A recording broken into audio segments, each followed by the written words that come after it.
Ladies and gentlemen, boys and girls, how you doing? Welcome to the Dojo, aka the Dojang, aka the John the Ninja Studios. And this video, we shall be celebrating the mighty, triumphant, fantastic album known to you and the whole world as Back in Black. This is the 40th anniversary of this album, the highest selling rock album and second most selling album of all time. Only beaten by Michael Jackson's Thriller, which was phenomenal on all fronts, rock, pop, whatever. But the point of the matter is, ACDC being in one of the worst possible predicaments any band could experience, rose to the top and pretty much made a monster, a classic, a defiant album of not only their generation, but others to come. So I'm going to go over the album, some details I know about the album, how this album changed my life, and just some of the music that has inspired me to play. We're going to have a little fun with this video. In the meantime, ladies and gentlemen, don't forget to like, share, and tell your friends about me. I really appreciate it. But 1980s Back in Black, this was the culmination of AC/DC riding high off of Highway to Hell, which was their first album with John Mutt Lange, a producer known for working with Def Leppard, AC/DC, Nickelback, and a bunch of others. Made a name for himself in the 70s, but I still say that was the breakout for him, working with AC/DC and having such commercial success. Their lead singer, everybody knows, Bon Scott, passed away. He had a night of drinking, threw up in his sleep, and died, and it was very devastating. The band had to call whether or not to continue, and at the funeral, Bond's dad told him, hey, you guys should really continue. So they took that as in, okay, let's go. But who do we get to do the singing? And they remembered that Bond himself mentioned a guitarist. Correction, he mentioned a vocalist, and his name was Brian Johnson. Now, me and Mr. Johnson have a little bit of it in common, other than the last name, we got a good hairdo going. But the point I'm trying to make is Brian Johnson was in a band called Geordie, and Bon Scott actually saw them. Now, Bon Scott was a huge Little Richard fan. Just like the other guys in AC/DC were big Chuck Berry fans, Bon held the standard of a lead singer to that of Little Richard. And he said, you got to match up to it. And he said he was on it. The guy was rolling around, screaming. He even stole one of Johnson's tricks where he threw the guitarist on his shoulders and ran around the stage. Now, the thing that Bond didn't know, and everybody usually repeats over and over again, is that Johnson was suffering from appendicitis and was rolling on the ground out of pain, but continued to sing. What a showman. On with the show. But at the time, Johnson himself, Geordie pretty much run his course. He was trying to find another band. He was trying to, go to work, support his family, and AC/DC gave him the call. So he said, I can't afford to do this. But he ended up getting a gig doing a commercial for a vacuum cleaner. And so he went to London, met up with the guys, and when it was time for the audition, they were like, where the hell is this guy? They couldn't find him. So they went downstairs. There he is playing pool with the roadies, and just like that, fit in with the guys, just like that. So 6 weeks, that's also incredible. 6 weeks after their lead singer dying, they announced a new one, and then they went down to the Bahamas. Heard it wasn't the greatest time, a lot of thunder and hurricanes and no TV, but they would drink and they would write songs, and the first song they wrote was Back in Black. Now, for me personally, I was pretty much introduced to AC/DC through TNT, High Voltage, but Back in Black was my introduction to Brian Johnson. And when you talk about people that used to sit and read the Cliff liners of vinyl, that was me with this CD. This CD, I would just stare at these pictures all the time. Even though Cliff, and Phil don't really look too much like this. They're a little different. I've seen other pictures of them. This is all I had. This is the only pictures of them I had. I was like, really? Like, wow, that's so cool. And then, of course, the notorious Hell's Bell.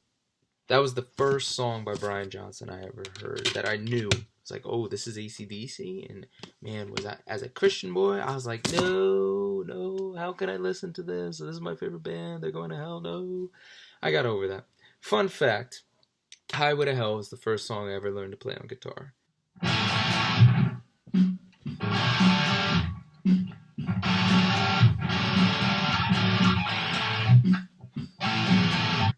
Hell's Bells is the first song I've learned to play fully thanks to this tablature book I got when I was a kid. Now, it's a little weird since there's different ways you can play guitar, like different spots that'll be the same note on a guitar. So let me give you an example with my trusty Strat. Right here, E string. Right there, at the very bottom, E string. So, same thing. This right here, top note, top string, that's an A. Second string right here, that's an A. So you can play an A here, you can play an A here, and then you can play it all the way down here. There's so many different ways to play different notes on the guitar, which makes it beautiful. But the point is, this tablature book taught me how to play the songs, but I didn't know how to play them like ACDC.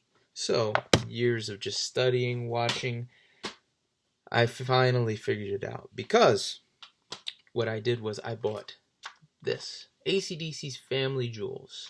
And this is a compilation of music videos, live performances, etc., etc. But the point is, I would study and I would watch, and the second disc was pretty much all the Brian Johnson era stuff. And that's how I learned how to play like ACDC. Watched YouTube videos, did this and that. And when I was younger, I had my dad's old guitar. My parents were very apprehensive getting me a guitar because they started me on piano. I didn't want to do that. Felt like it was forced.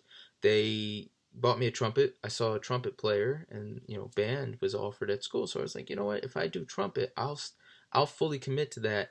But you got to have me stop playing piano. They said, sure, and then bought me the trumpet, made me play trumpet and piano. So now, screw trumpet. I don't want to do that. So I was extremely pissed. Mind you, I'm like in 3rd, 4th grade. This is stupid. But if I was smart, would have stuck with both. But you're young, rebellious. So my dad was apprehensive to play guitar for me. So he got me his old acoustic guitar. The thing was beat down, couldn't tune it at all, and I only knew 2 notes. I didn't even know the notes. I only played these 2. I was on this one. That's it. That's all I played. And then everything else was crap. It was terrible. And I'll admit it. But my commitment to every Saturday in 8th grade, grabbing that broken acoustic and grabbing this baby, allowed my parents to say, okay, maybe he's really serious about this. Get me a real guitar, which you just saw. That was my first guitar. And then get me lessons. And then I started learning ACDC. And, of course, I had to get as many magazines as I got. This is my actual first rock magazine I ever got. It's perfect, too. Had all the important players to me at the time. Jimmy Page of Zeppelin, Tony Iommi, and Angus Young. And also, this is actually where I learned how to play Highway to Hell. And then there was this one. I picked this baby up in Hawaii when I was on vacation with my family. But this was just a classic rock magazine that talked about all the things AC/DC did with certain songs. It even talks about Back in Black, how that song was just a riff Malcolm would play randomly. And then one day they were like, hey, let's turn that into a song. Or Hell's Bells, how Angus had his acoustic and started with an E and then changed it to an A, something us music people. But it also gave the story about AC/DC getting into Back in Black and just the mythology of it all. It's so cool to think about this album. This album really was the first time I heard a human voice and went, that's not possible, is it? The last person to have a voice that was really like, damn, that's crazy. That's amazing was Michael Poulsen of Volbeat. Before that, Brian Johnson screaming. I didn't know Bon Scott had passed away and this was kind of like, he died, and then this was like the memorial to me.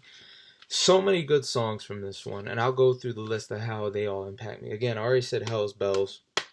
That was the first song I learned to play on guitar.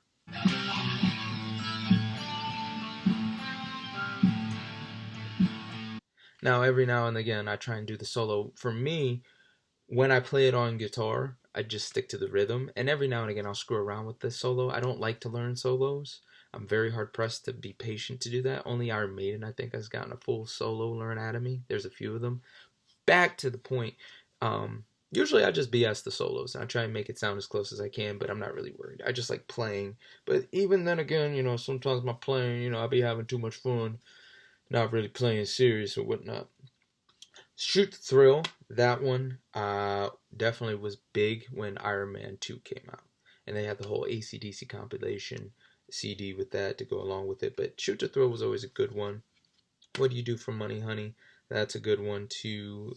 I just remember the part in the music video. It's like, you bitch, you must be getting on. I was like, oh, he called her a bitch?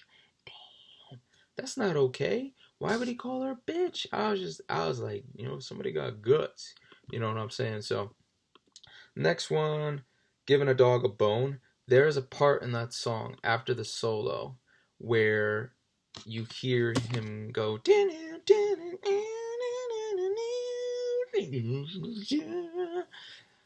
I saw that live and I heard him do it. And I was like, that's as close as it's going to get. But I still love it. Let Me Put My Love Into You. You already know what that means. Back in Black. This is a fun one. We're going to go back to that one in a second. You Shook Me All Night Long. I remember seeing them not the last time. I saw them in Philly the last time, but I saw them at the MetLife Stadium. And I was singing that song. I thought about everyone I ever loved. Exes, girlfriends, girls I almost dated that were like, actually almost dated. Not like, oh, I like her and she doesn't like me. And I was singing that song full-heartedly. Have a Drink on Me. That one, when I was a kid, that was one of those radio songs that came on. And no matter what you're doing, you have a good time listening to it. I used to just be doing homework and that would come on. Have a Drink on Me is definitely one of my favorite ones. And seeing that live at the MetLife Stadium too. Ooh-wee. Shake a Leg is the breakout hit that I didn't know about. Really fun, real fast-paced. I really enjoyed that. For the longest time, this was my favorite song off the album. Rock and Roll Ain't Noise Pollution. Of course, who doesn't like that one? There's a line where it's like, it's like the second verse where I saw you through your bedroom door. You look so good lying on your bed. I always thought it was bathroom door. I don't know why, but nonetheless, it was a great song. Back to Back in Black. So Back in Black, obviously, love that tune. There was always a lyric I never understood. I could never get it. And it technically is saying, I'm back on the track and I'm beating the flack. But it never sounded like that to me. I would play it over and over again. It sounded like I'm back on the crack and I'm giving a fuck.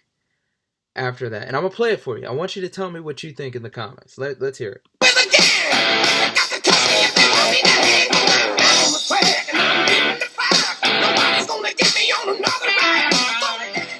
I'm definitely sure he's saying giving a fuck. But I digress. But playing that song is always fun. I struggled with that a long time. That was another song that I didn't know how to play for like years. And then finally, even with the tablature, I finally sat down, hunkered down, and was like, I'm going to learn to play this. So Back in Black is definitely one of those breakthrough albums for me to acquaint me with the ideas of what could be done on guitar. Or even drums. Like, I love air drumming to all these songs. I love playing bass every now and a while to at least one of them. I'm not the biggest bass fan when it comes to this album. I go to Highway to Hell for that one. But nonetheless, this album was one of those core albums for me when it came to playing. Definitely had a lot of fun. And when I was in my heyday of playing ACDC, I was tight. I was on it. Now I'm very sloppy. I haven't played, because I used to play these songs every day. Now it's like I play them every once in a while. But damn, do I love this album? Did I love this whole entire thing? You know what? Gave me hope one day I could be on stage just like these guys running around acting like a jackass. So that's my review of Back in Black. I thoroughly love that album. Let me know what you think. When was your first time you heard Back in Black? What was that experience like? Because again, first time I heard it, that yell like back blew me away. So, and I hope you enjoyed the little guitar snippets. I might throw some, bloopers or, actual playthroughs in it. I don't know. But it was definitely a good time. So everybody, God bless, stay safe. Happy 40th anniversary to ACDC. And if anything, be kind, be cool, and be mindful. Stay safe, guys. See you next time.